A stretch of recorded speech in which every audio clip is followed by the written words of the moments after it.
In today's video, I'm going to teach you how to zoom in and out in Notion. This is a simple but very useful feature, especially if you ever find the text too small to read comfortably or too large to fit your screen properly. Adjusting the zoom level can make your workspace easier on the eyes and help you focus better while working inside Notion. To get started, make sure you are signed in to your Notion account and have access to your workspace. Once you log in, you will land on the main screen where all your pages and spaces are displayed. From here, open any page where you want to adjust the zoom level.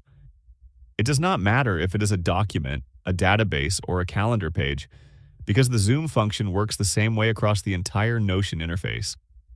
Once you are inside the page, move your attention to your keyboard. On the right side, you will find the plus and minus keys. These keys, combined with the Control key, allow you to zoom in and out of your screen. To zoom in, press and hold the Control key on your keyboard. While holding it down, tap the plus key.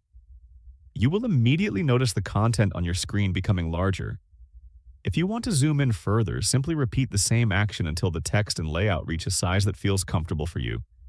If you need to zoom out, the process is just as easy. Keep holding the Control key, then press the minus key instead.